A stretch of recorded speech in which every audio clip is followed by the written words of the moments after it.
Good evening. যে রান্নাবারে আজকে তাল ফুলুরি বা তালের বড়া বানিয়ে দেখাবো।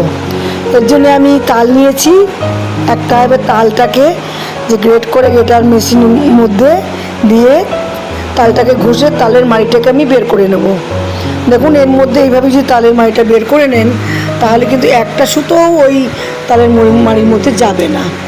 ঠিক আছে, এবার নারকেল ছোটো ছোটো করে কেটে নিয়ে সেটা আমি মিক্সিতে গুঁড়িয়ে নিয়েছি। এবার তালের ওই মাড়িটার মধ্যে আমি দেবো ময়দা আর কিছুটা চালের গুঁড়ি, নারকেল কোড়া, আর দেবো চিনি, আর দেবো স্বাদ মতো নুন।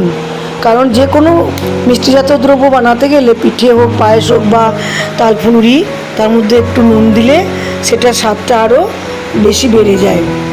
এবার ভালো করে ওটাকে আমি ফেটিয়ে মেখে নেবো।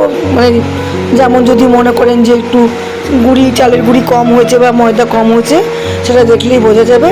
তাহলে একটু পরিমাণ বেশি দিলে ঠিকঠাক মতো যাতে ফুলুরি বানানো যায় সেরকমভাবে ওটাকে বানিয়ে নিতে হবে।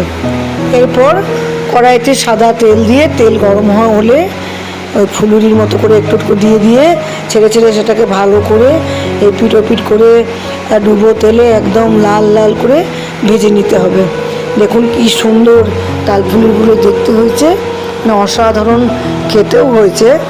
সবাই তাল ফুলুরি বানাতে জানে, তাও আমি বানিয়েছি, তাই আপনাদের সঙ্গে এটা শেয়ার করলাম যে লোভনীয় জিনিস আপনারাও তাড়াতাড়ি করে খান ওটা বানিয়ে।